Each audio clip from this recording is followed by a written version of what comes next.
Hi, this is Rajendra Phagna, and this lesson is about bitcoins. What are the bitcoins? How do the bitcoins functions? And what are their values? And what is their authority? How does these behave in the economy? And what is the status of India in respect of accepting the bitcoins? So let's move. First, what are the bitcoins? So bitcoins are basically the cryptocurrency which has been recently in the market. And the person who has founded the bitcoins is Nakamoto. His full name is Satoshi Nakamoto. He founded bitcoins in 2008. Before 2008 there was no name of bitcoins, but recently, before 2-3 years, these are in very highly in news because some countries in Europe has accepted them, these bitcoins, as their official currency. But the bad thing about the bitcoins is that these are not regulated. In some countries in Europe, this currency has been accepted as an official currency and it is being regulated, but it is still very dangerous for some economies because there is no controller for these cryptocurrency. Now, moving forward, let me tell you that it is a virtual currency and it is not printable, it is not touchable, it is not feelable. You just can see it in numbers, in electrical numbers. You can save it in your digital accounts. It is a digital currency, so it can be saved in digital accounts in your digital wallet.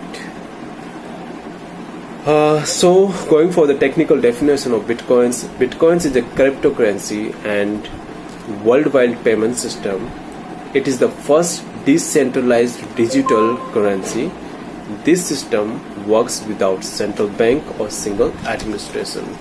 Means there is no central government, there is no central bank, there is no particular authority, there is no particular administrator to administrate the functions of these bitcoins. And the system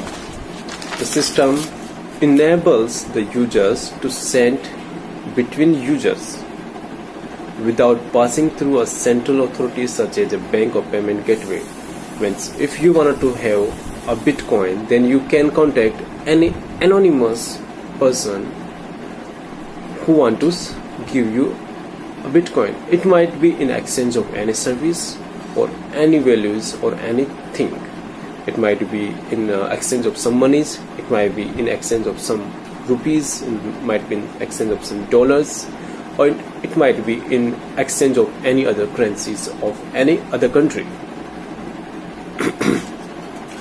Now let's move some more details about, and it is the first example of the cryptocurrency which is introduced on this planet Earth, a growing asset class that shares some characteristics of traditional currencies with verification based on cryptography. Again, the question is, who created it? The Satoshi Nakamoto. He created it in 2008. Now the question is, how it was created. Basically, it was created by using a lot of computer devices with very smart softwares and by solving the algos calculations based on the computer. Mathematical calculation solutions were made and then the bitcoins are produced. Actually, it needs a lot of mind to produce bitcoins, and not some people like us who are not good knowledge of technical field cannot produce it, but those having smart knowledge of technical and computer computers can produce it. But still it needs one to crack the nuts.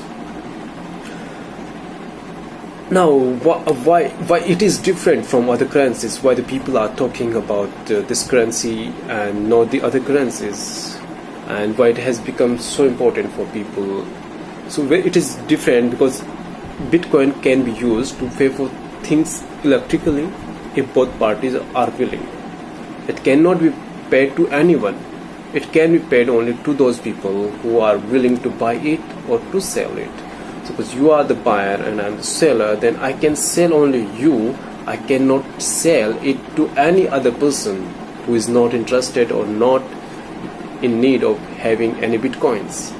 So it depends upon the agreements of two parties. If the two parties are agreeing to buy or exchange these bitcoins, then they can exchange. In that sense, it is like conventional dollars, euros or yen, which are also traded digitally. Yes, it can be said that it is digital currency like the euros, yen, rupees or dollars. But it differs from the fiat digital currencies in several important ways. Like, it is not centralized, it is decentralized. It is decentralized across the world and centralized with the people who are able to mine new bitcoins. Bitcoin's most important characteristic is that it is decentralized. No single institution controls the Bitcoin network. It is maintained by a group of volunteer coders and run by an open network. There is no particular network to control this Bitcoin transaction. It is run by an open network of dedicated computers spread around the world. This attracts individuals and groups that are uncomfortable with the control that bank or government institutions have over their money. Bitcoin solves the double spending problem of electronic currencies, and the maximum limit to which the bitcoins can be produced is 20 million bitcoins. 20 million bitcoins. I repeat once again, 20 million bitcoins.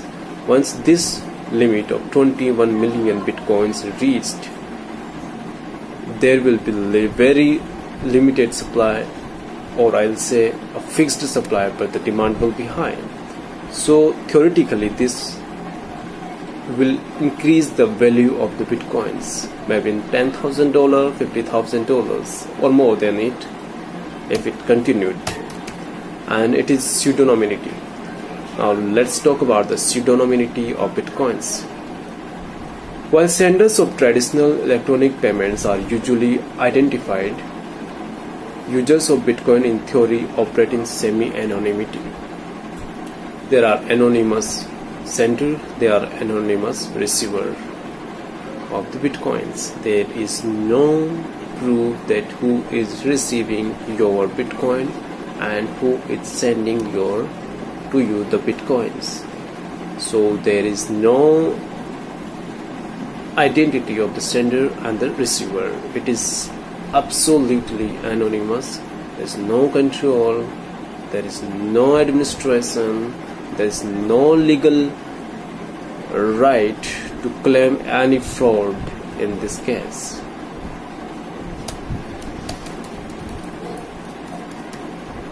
Now the question rises that why countries like India is not going to the extent to accept this type of the currency. The fact is that this currency is still not acceptable by many European countries because it has no authority to control it. There is no regulations, and it is inflicted by the world anonymous people. So in case when an economy of a country like India is going to be influenced by people who are anonymous and who are living out of the country, then how a country like India can accept? So Indian government has said no to this currency and will not accept it. So this is all about the cryptocurrency Bitcoins. If you have any doubt, any questions, please comment on the down section and I will answer those questions soon. Thank you.